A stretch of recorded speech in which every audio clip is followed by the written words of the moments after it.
बवा हो, बस अब बातें बंद कर दो, स्टार्ट करते हैं। बेटा अगली रासायनिक अभिक्रिया है हम लोगों के लिए स्व उत्प्रेरण अभिक्रिया। अब स्व उत्प्रेरण अभिक्रिया या स्व उत्प्रेरण क्या होता है? बेटा कभी कभी ऐसी रासायनिक अभिक्रिया भी होती है जिसमें उत्प्रेरक की कोई आवश्यकता नहीं होती। जैसे ही आप अभिक्रिया को कंप्लीट कराने जाते हो, अभिकारक पदार्थ अभिक्रिया को प्रारंभ करते हैं, और जैसे ही अभिकारक पदार्थ अभिक्रिया को प्रारंभ करते हैं, अभिक्रिया के दौरान एक नया पदार्थ बनता है, या ऐसा बोल सकते हैं अभिक्रिया के दौरान एक नया उत्पाद बनता है। और अभिक्रिया के दौरान बना नया उत्पाद स्वयं उत्प्रेरक का कार्य करने लगता है। तो क्योंकि इस रासायनिक अभिक्रिया में हमें अलग से उत्प्रेरक डालना नहीं पड़ा, अभिक्रिया में ही पड़ा एक पदार्थ जो था वो उत्प्रेरक का कार्य करने लगा, ऐसी रासायनिक अभिक्रियाओं को या इस प्रक्रम को कहते हैं स्व उत्प्रेरण अभिक्रिया। जैसे मैं क्या करता हूं कि एक एग्जाम्पल लिख के दिखाता हूं। हमारे पास बेटा एक रासायनिक अभिक्रिया है,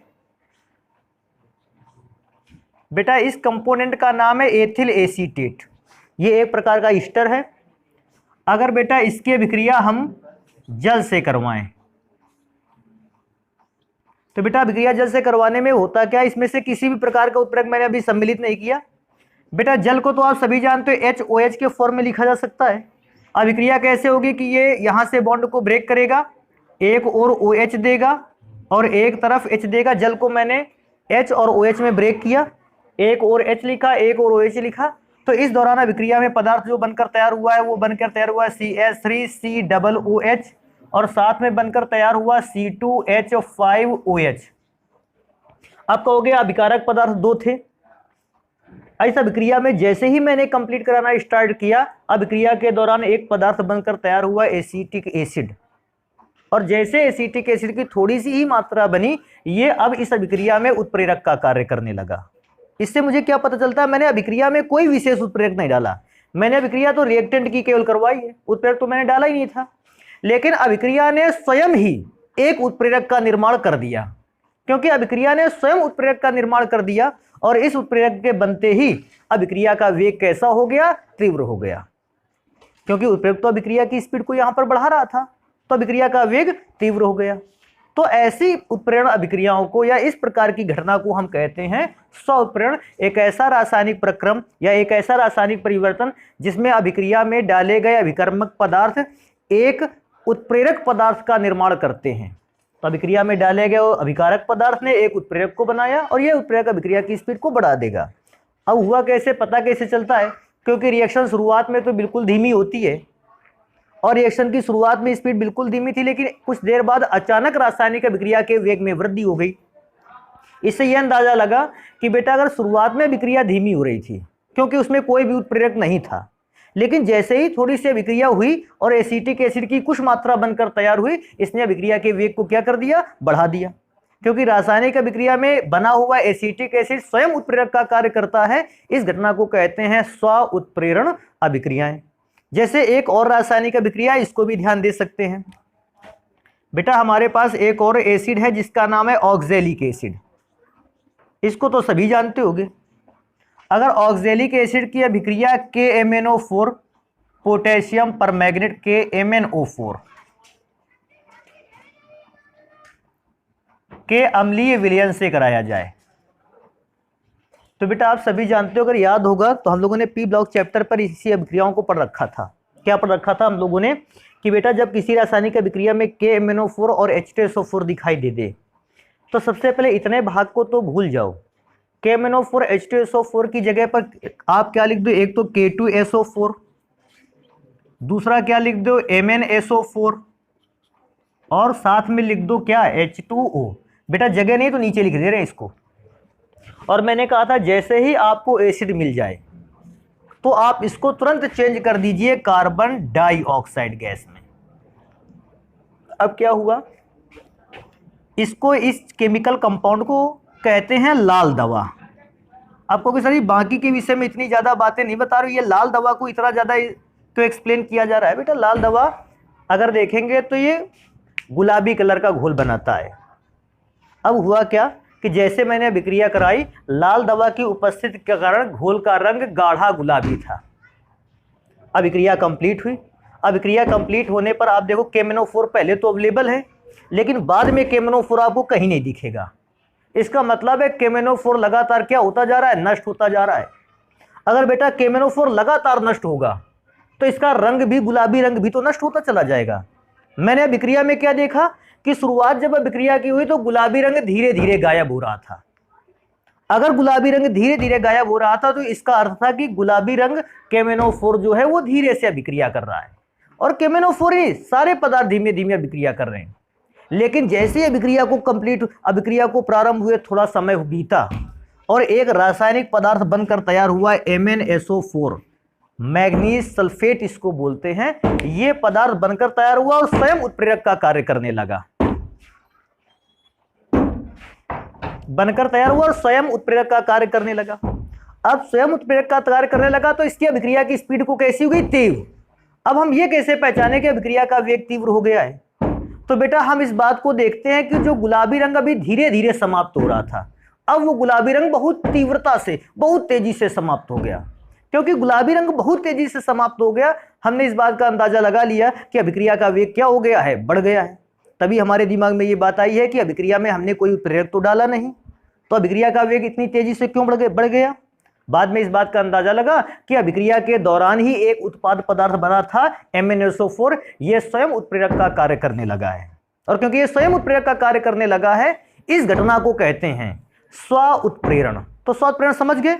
स्व उत्प्रेरण एक ऐसी घटना है जिसमें रासायनिक अभिक्रिया के दौरान बना कोई उत्पाद स्वतः ही अपने मन से ही काहे का कार्य करने लगेगा, उत्प्रेरक का कार्य करने लगेगा, और उस रासायनिक अभिक्रिया के वेग को क्या कर देगा, बढ़ा देगा।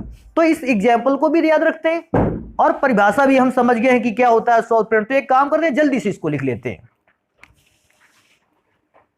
क्या लिखता है?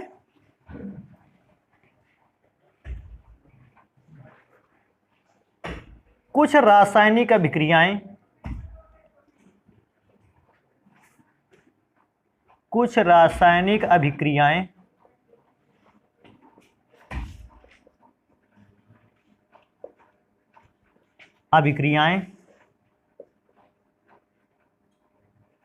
ऐसी होती हैं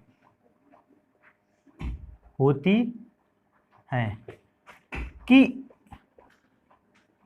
जब उन्हें प्रारंभ कराया जाता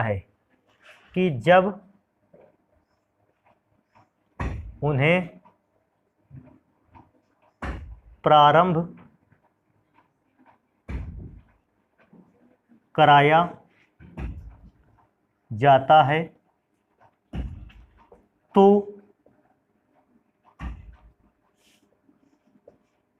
अभिक्रिया में बना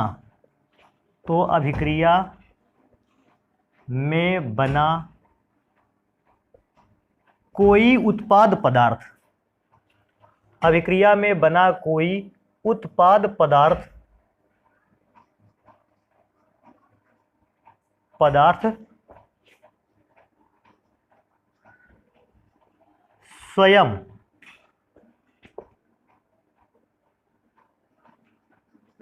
ही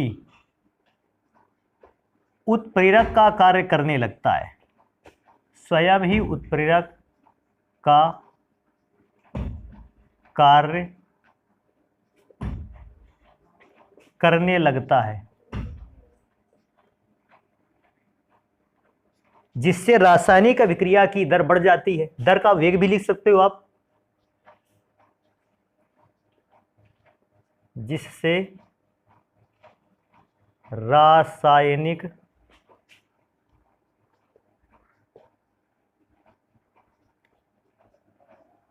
अभिक्रिया की दर बढ़ जाती है, या ऐसा भी लिख सकते दर में वृद्धि आ जाती है, दर बढ़ जाती है।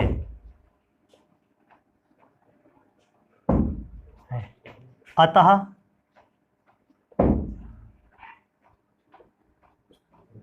अभिक्रिया के वेग के बढ़ने की इस घटना को, अभिक्रिया के वेग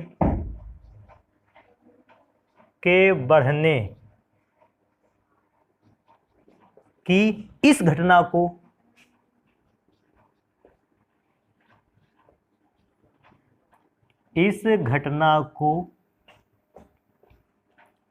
स्व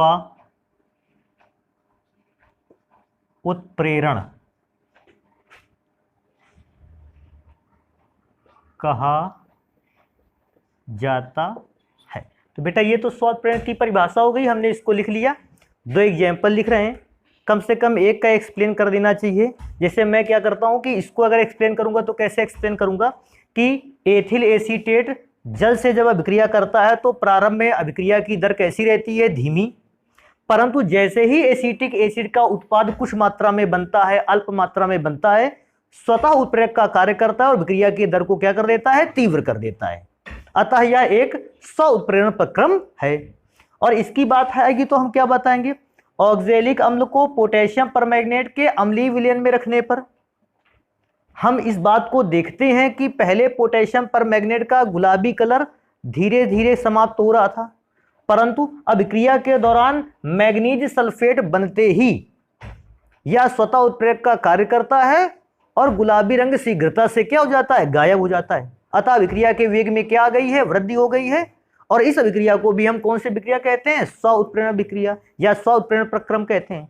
तो इन दोनों में से किसी एक का हम लोगों को एक्सप्लेन कर लेना चाहिए। वैसे तो करना दोनों को चाहिए, लेकिन मैं एक का करके दिखा देता हूं, दूसरे का आप समझ जाओगे। तो मैं नीचे वाली अभिक्रिया का एक्सप्लेन करके दिखाता हूं। रासायनिक अभिक्रिया के दौरान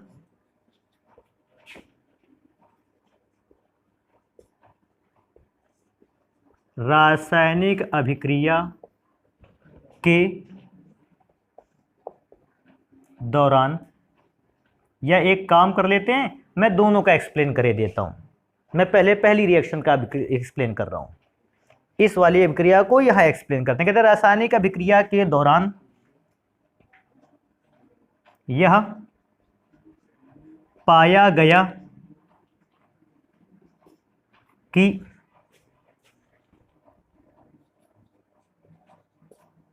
एथिल एसीटेट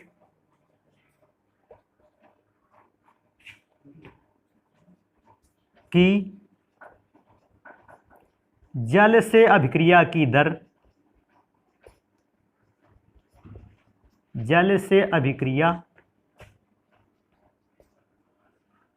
की दर मंद है, परंतु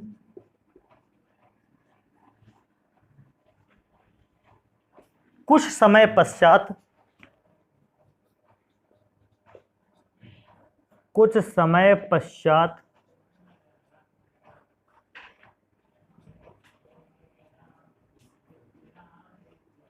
जैसे ही एसिटिक एसिड बनता है,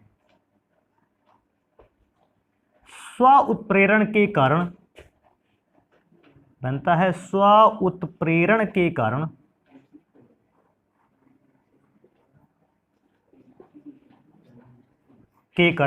अभिक्रिया के वेग में वृद्धि हो जाती है या अभिक्रिया की दर में वृद्धि हो जाती है। अभिक्रिया की दर में वृद्धि हो जाती है। तो बेटा अगर आपसे कहेगा स्व उत्प्रेरण अभिक्रिया क्या है, उदाहरण द्वारा समझाइए, तो स्व उत्प्रेरण अभिक्रिया क्या है, उदाहरण द्वारा समझाइए। समझ गया ना, इसको समझाने के लिए कहेगा तो एक्सप्लेनेशन भी लिखेगा। अभी इसका भी लिख लेते हैं, इसका बेटा यहां लिखते हैं। ये कौन सी अभिक्रिया थी, ऑक्जेलिक एसिड। लिखते हैं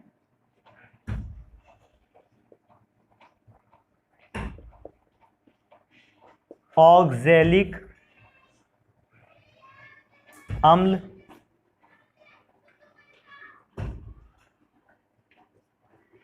की अभिक्रिया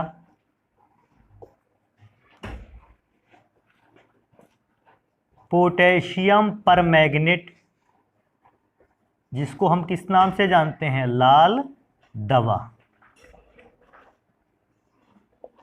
के अम्लीय विलयन से कराने पर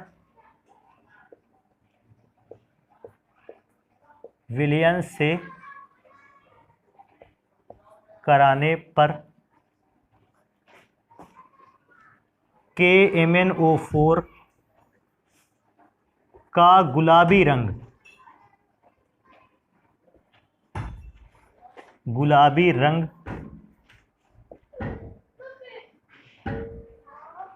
प्रारंभ में तो धीमी गति से समाप्त होता है, तो धीमी गति से समाप्त होता है, परंतु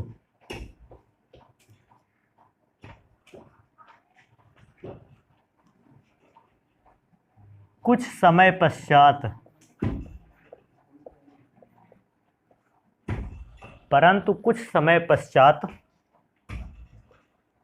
MnSO4 के निर्माण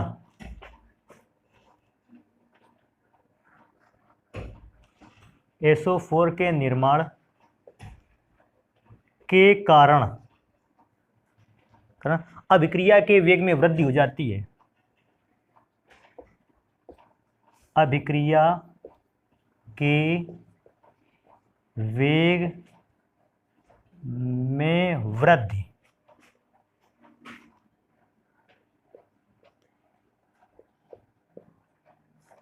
हो जाती है। अभिक्रिया के वेग में वृद्धि हो जाती है, अतः MnSO4 ने रासायनिक अभिक्रिया को स्वतः उत्प्रेरित कर दिया है। MnSO4 ने रासायनिक अभिक्रिया को स्वतः उत्प्रेरित कर दिया है।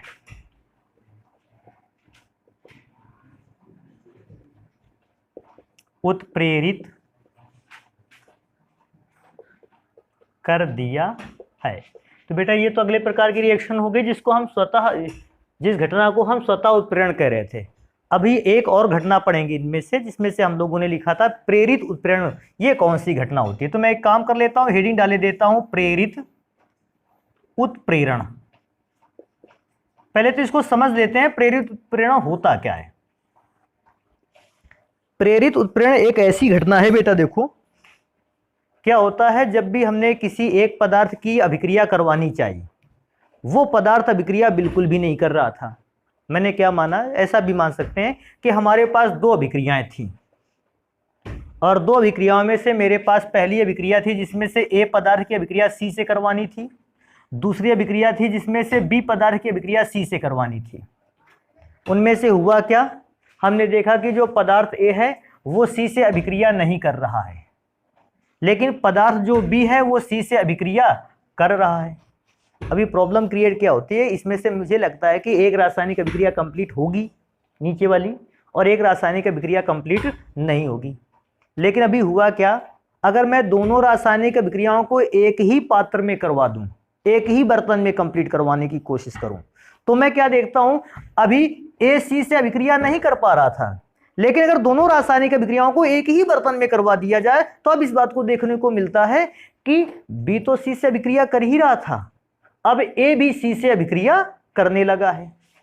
तो हम ऐसी अभिक्रियाओं को कहेंगे या ऐसी घटना को कहेंगे प्रेरित उत्प्रेरण। अब प्रेरित उत्प्रेरण में होता क्या है कि एक व्यक्ति बैठा है, वो कुछ भी काम नहीं कर रहा, उससे कहा भी जाता है कि कोई काम करोगे, कहता है कोई काम नहीं करेंगे। लेकिन कुछ देर बाद वो देखता क्या है कि अरे यार, हमारे क्षेत्र में जितने भी लोग हैं सब कोई ना कोई काम कर रहे हैं, मैं देखता हूं कि हर व्यक्ति काम कर रहा है। तो वो उन व्यक्तियों के काम से क्या हो जाता है, प्रेरित हो जाता है, प्रभावित हो जाता है। कहता है जब सब व्यक्ति काम कर रहे हैं तो अब हम भी काम करेंगे, और वो भी अभिक्रिया करने के लिए क्या हो जाता है, तैयार, प्रेरित हो गया वो। आप लोगों ने बहुत ऐसा सुना होगा, ऐसी घटनाएं कहते हैं कि किसी व्यक्ति के संबंध में कि उन व्यक्ति ने महात्मा गांधी जी से प्रेरित होकर आंदोलन में कूद पड़े। नहीं पढ़ा है आपने? तो आंदोलन में कूद पड़े का मतलब आंदोलन में क्या हो गए, सम्मिलित हो गए।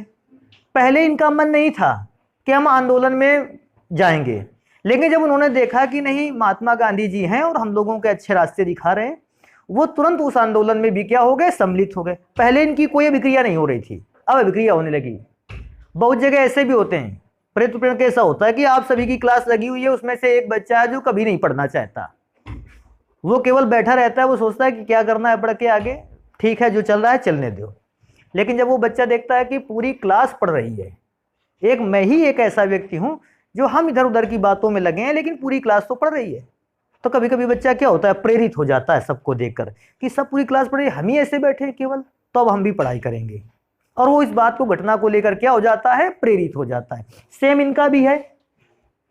ए सी से अभिक्रिया नहीं कर रहा था, मैं कह रहा था करो अभिक्रिया, की नहीं इसने अभिक्रिया, इसका मतलब ये अभी प्रेरित नहीं है।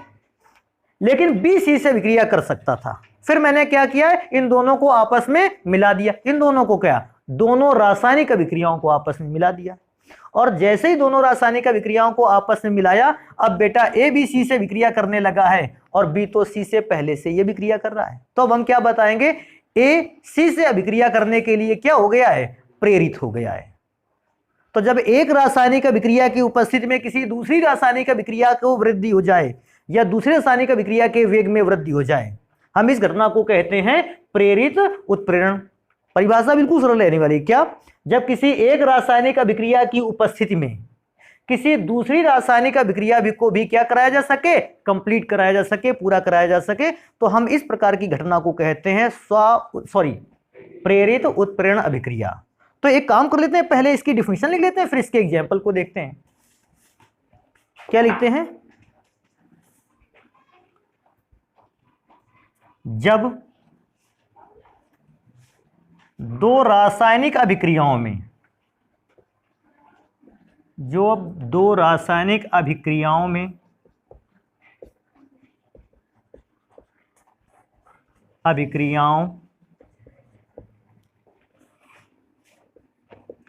यह पाया जाता है कि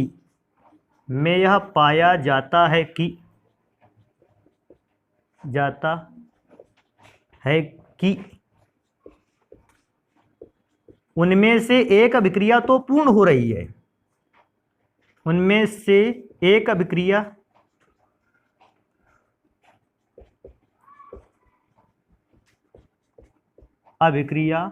तो पूर्ण लिख दो बेटा, या ऐसा लिख दो संपन्न हो रही है। एक अभिक्रिया तो संपन्न हो रही है, परंतु दूसरी अभिक्रिया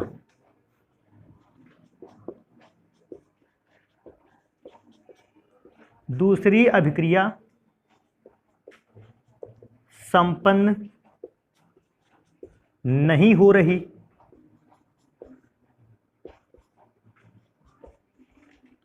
है। इस दशा में यदि दोनों अभिक्रियाएं एक ही पात्र में कराई जाएं, इस दशा में यदि दोनों अभिक्रियाएं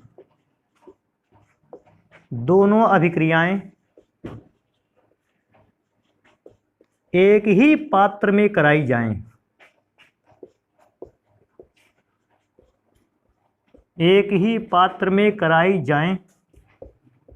तो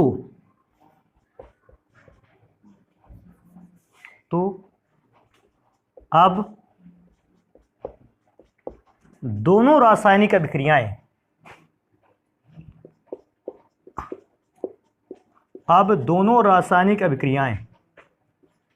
संपन्न होने लगती हैं। दोनों रासायनिक अभिक्रियाएं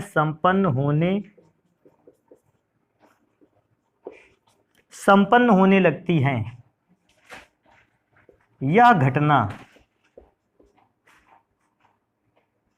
प्रेरित उत्प्रेरण कहलाती है। यह घटना प्रेरित उत्प्रेरण कहलाती है।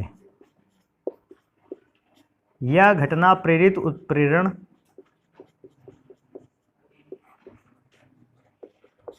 कहलाती है। तो बेटा ये अभिक्रिया हो गया। अगर ये एग्जाम्पल अगर देखा जाए तो प्रेरित उत्प्रेरण का एग्जाम्पल है।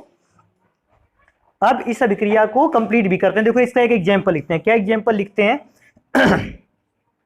हमारे पास एक कंपाउंड था Na2SO3, बेटा जानते हो इसका नाम क्या है? Sodium sulphide. अब सोडियम सल्फाइड को क्या किया, मैंने ऑक्सीजन से विक्रिया करवाई। जैसे मैंने ऑक्सीजन से विक्रिया करवाई, मैंने देखा कि सोडियम सल्फाइड जो है वो ऑक्सीजन से विक्रिया कर रहा है, और ये सोडियम सल्फाइड ऑक्सीजन से विक्रिया करके, थोड़ा सा गलत लिखा हुआ है फार्मूला, इसको सही करना है, Na2SO3, तो ये बदल जाता है Na2SO4 में, नाम रहेगा Na2SO4 का सोडियम सल्फेट। ये तो वो रासायनिक विक्रिया है जो कंप्लीट हो रही है। अब वो रासायनिक विक्रिया लिखेंगे जो कंप्लीट नहीं हो रही है। तो बेटा एक और हमारे पास पदार्थ है सोडियम आर्सेनाइट, नाम दोबारा से सुन लेना इसका नाम है सोडियम आर्सेनाइट। मैंने क्या कराया कि मैंने सोचा ये भी ऑक्सीजन से विक्रिया कर लेगा, मैंने इससे भी कहा भैया ऑक्सीजन से विक्रिया करनी है तुमको, तो सोडियम आर्सेनाइट ने क्या कर दिया, मना कर दिया, बोलने लगा कि यह विक्रिया तो होने वाली नहीं है। अभी मैं क्या सोचता हूं, पहली वाली विक्रिया कंप्लीट हो रही है, वो संपन्न होने वाली विक्रिया है। जो दूसरी रासायनिक विक्रिया लिखी है ये संपन्न ना होने वाली रासायनिक विक्रिया है। ये अलग बर्तन पे हो रही थी, ये अलग बर्तन पे हो रही थी। ये भी बात बिल्कुल ध्यान रखने वाली है कि अभी दोनों रासायनिक विक्रियाएं अलग अलग बर्तन पर हो रही। फिर मैंने क्या किया, मैं इसका अलग से बर्तन बना देता हूं, मैं इसका अलग से बर्तन बना देता हूं। दोनों विक्रियाएं अलग अलग बर्तन पे हो रही, लेकिन अभी मुझे क्या करना है कि मुझे दोनों रासायनिक विक्रियाओं को एक ही बर्तन में कराना है। तो मैंने इन दोनों बर्तनों को आपस में क्या कर दिया, प्लस, और इन दोनों विक्रियाओं को एक बड़े बर्तन में कराना स्टार्ट कर दिया। पहला अभिक्रिया पहले बर्तन में, दूसरी अभिक्रिया दूसरे बर्तन में। मैंने देखा कि पहली अभिक्रिया कंप्लीट हो रही है लेकिन दूसरी वाली अभिक्रिया कंप्लीट नहीं हो रही, मैंने दोनों को आपस में क्या कर दिया, मिला दिया।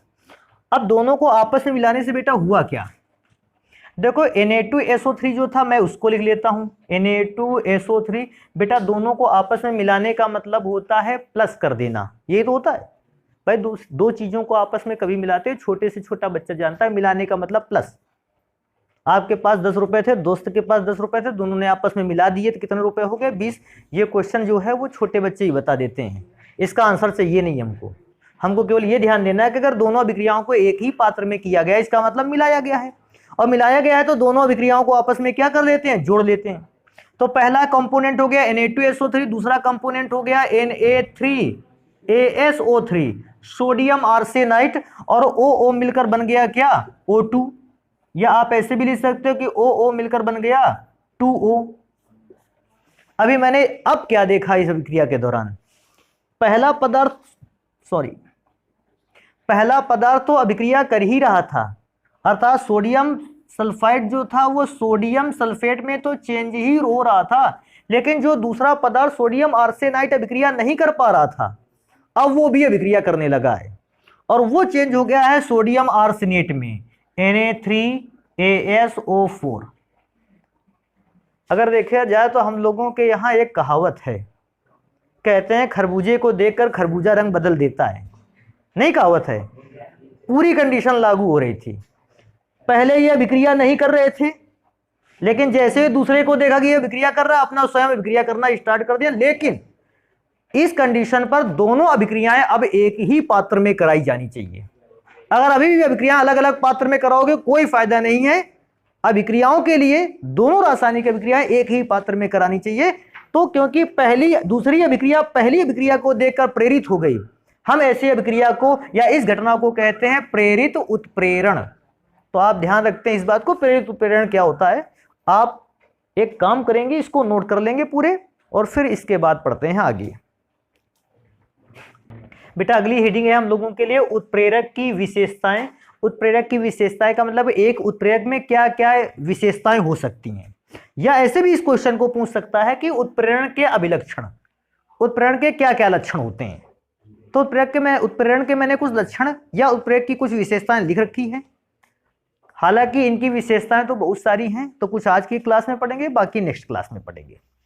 सबसे पहले लिखा है अपरिवर्तनशीलता। ये तो आप भी जानते थे कि उत्प्रेरक जब भी किसी रासायनिक अभिक्रिया में डाला जाता है वो अभिक्रिया की स्पीड को या तो घटा देता है या तो बढ़ा देता है, लेकिन अभिक्रिया के अंत तक उत्प्रेरक में किसी भी प्रकार का परिवर्तन नहीं आता है। तो मैंने वही बात लिखी है, किसी भी रासायनिक अभिक्रिया में डाला गया उत्प्रेरक पदार्थ अभिक्रिया के अंत तक परिवर्तित नहीं होता है। जैसे हमने पोटेशियम क्लोराइड को गर्म करते हुए ऑक्सीजन गैस बनाई थी और पोटेशियम क्लोराइड बनाया था, उसमें आपको याद होगा मैग्नीज डाइऑक्साइड के चूर्ण का प्रयोग किया गया था। और आपको याद होगा मैग्नीज डाइऑक्साइड को मैंने ब्रैकेट में अभिकारक के साथ भी लिखा था और मैग्नीज डाइऑक्साइड को मैंने उत्प्रेरक के साथ उत्पाद के साथ भी लिखा था। मतलब अभिक्रिया की शुरुआत से लेकर लास्ट तक अभिक्रिया की स्पीड बढ़ाई इसने, लेकिन इसमें किसी भी प्रकार का परिवर्तन नहीं हुआ। तो एक रासायनिक अभिक्रिया के दौरान उत्प्रेरक कभी भी अभिक्रिया नहीं करता, वो केवल अभिक्रिया की स्पीड को घटाता या बढ़ाता है। पहली हेडिंग हो गई। नेक्स्ट हेडिंग पे चलेंगे, उत्प्रेरक की सूक्ष्म मात्रा।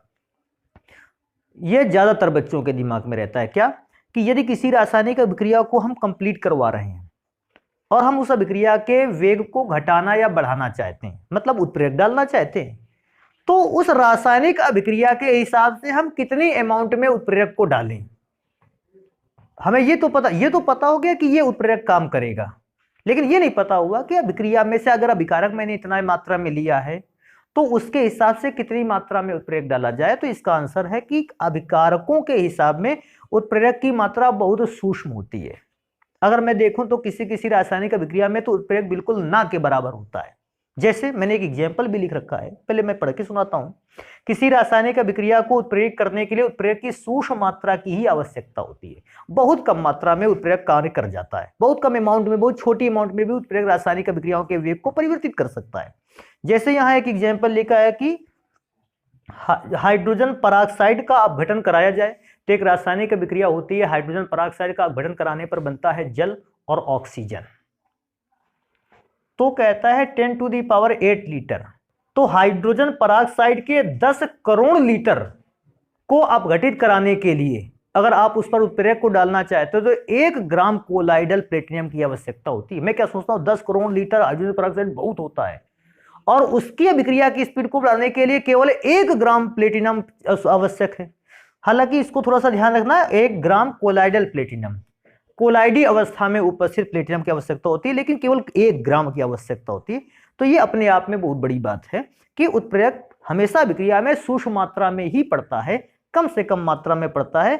कहता है बस कुछ ही मात्रा में अभिक्रिया में अगर उत्प्रेरक डाल दिया जाए वो बड़ी से बड़ी अभिक्रिया या बड़ी से बड़ी अमाउंट को उत्प्रेरित कर सकता है। मैं नेक्स्ट नंबर को पढ़ूंगा। कहता है उत्प्रेरक अभिक्रिया को प्रारंभ नहीं कर सकता। इसको देखो, सोचने वाली बात है। इसमें तो वैज्ञानिकों का अलग अलग मानना है। ज्यादातर वैज्ञानिकों को यह मानना है कि उत्प्रेरक किसी भी रासायनिक अभिक्रिया के वेग को घटा सकता है, उत्प्रेरक किसी भी रासायनिक अभिक्रिया के वेग को बढ़ा सकता है, लेकिन कब? जब अभिकारक आपस में अभिक्रिया पहले से कर रहे हों। अगर अभिकारक अभिक्रिया पहले से ही नहीं कर रहे हैं तो अभिक्रिया को प्रारंभ नहीं करा सकता उत्प्रेरक। ऐसा अधिकांश वैज्ञानिकों का मानना है। अर्थात वैज्ञानिकों का यह मानना है कि अभिक्रिया के वेग को उत्प्रेरक बढ़ा या घटा सकता है, परंतु अभिक्रिया को प्रारंभ नहीं करा सकता है। ऐसा वैज्ञानिकों का मानना है। लेकिन कुछ वैज्ञानिकों का मानना यह भी है कि नहीं, उत्प्रेरक अभिक्रिया को प्रारंभ भी करा सकता है। और क्योंकि उत्प्रेरक अभिक्रिया को प्रारंभ करा सकता है, इसका एक और नाम रखा जाए प्रारंभकर्ता, इनिशिएटर कहते हैं उसको। तो पहले मैं पढ़ के सुना देता हूं कि उत्प्रेरक अभिक्रिया के वेग को परिवर्तित कर सकता है, परंतु किसी भी रासायनिक अभिक्रिया को प्रारंभ नहीं कर सकता। ऐसा अधिकांश वैज्ञानिकों का मानना है। परंतु मैंने नोट में इस बात को लिखा है, परंतु कुछ वैज्ञानिकों के अनुसार, कुछ वैज्ञानिक ऐसे भी हैं जिनके अनुसार उत्प्रेरक अभिक्रिया को प्रारंभ भी कर सकते हैं। ऐसा नहीं कि उत्प्रेरक अभिक्रिया को प्रारंभ नहीं कर सकते। जैसे एक एग्जाम्पल भी उसी बेस पर कि अगर हमारे पास शुष्क NH3 है और हमारे पास शुष्क HCl है, तो शुष्क NH3 शुष्क HCl से अभिक्रिया नहीं करता, लेकिन नमी की उपस्थिति में, तो नमी हो गया क्या? उत्प्रेरक। मैंने कई लाइन इसको ड्रा इसलिए कही है कि ये उत्प्रेरक है नमी, परंतु नमी नामक उत्प्रेरक की उपस्थिति में जो अब NH3 है वो HCl से अभिक्रिया कर लेता है। तो ऐसी सिचुएशन पे मैं क्या सोच रहा था, पहले अभिक्रिया हो ही नहीं रही थी, अब अभिक्रिया होने लगी है। किसकी उपस्थिति में? नमी की उपस्थिति में। इसका मतलब नमी एक ऐसा उत्प्रेरक है जो अभिक्रिया को प्रारंभ भी कर रहा है। तो इस बात को जब भी कभी आ जाएगा उत्प्रेरक अभिक्रिया को प्रारंभ नहीं कर सकता, आप ये पूरी लाइन लिखोगे और साथ में ये वाली भी बात बताओगे लास्ट में कि कुछ वैज्ञानिकों का मानना है कि उत्प्रेरक अभिक्रिया को क्या कर सकता है, प्रारंभ कर सकता है। तो एक काम करेंगे, इसको नोट करेंगे, फिर बाकी के लिए मिलेंगे नेक्स्ट क्लास पे।